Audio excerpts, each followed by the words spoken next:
ചിലരൊക്കെ നെഗറ്റീവ് കാര്യങ്ങൾ നമ്മൾ പറയുന്നവരാണ്. എന്നാൽ നെഗറ്റീവ് കാര്യം മാറ്റിവെച്ചിട്ട് എന്റെ ദൈവത്താൽ ഞാൻ ഈ മതിൽ ചാടി കിടക്കുമെന്നുള്ള ഉറപ്പും വിശ്വാസവുമാണ് നമ്മുടെ അകത്ത് വരേണ്ടത്. ഹല്ലേലൂയ. ബൈബിൾ പഠിക്കും അങ്ങനെയാണ്, എന്റെ ദൈവത്താൽ ഞാൻ ഈ മതിൽ ചാടി കിടക്കുമെന്നുള്ള വിശ്വാസം ദാവീദിനുണ്ടായിരുന്നു. അങ്ങനെയാണെങ്കിൽ ഈ പടക്കൂട്ടത്തിന് നേരെ ഞാൻ പാഞ്ഞു ചെല്ലും. ഇതാണ് ഉറപ്പ്. അങ്ങനെയാണ് നമ്മുടെ വിശ്വാസം വർദ്ധിക്കേണ്ടത്. വലിയ പ്രതികൂലങ്ങൾ മുൻപിൽ നിൽക്കുമ്പോൾ, പെരുവെള്ളത്തിന്റെ ഇരച്ചിൽ പോലെ പ്രതികൂലം നിന്റെ മുൻപിൽ നിൽക്കുമ്പോൾ നീ പ്രതികൂലത്തെ അല്ല കാണേണ്ടത്, പെരുവെള്ളത്തിന്റെ ഇരച്ചിൽ പോലെ വെളിപ്പെടുന്ന ആപത്തുകൾ, അനർത്ഥങ്ങളെ അല്ല നീ കാണേണ്ടത്.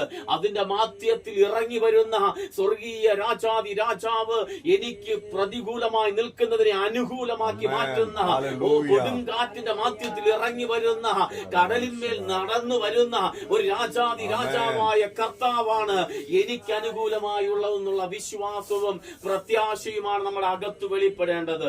ഇന്ന് രാത്രി ഞാൻ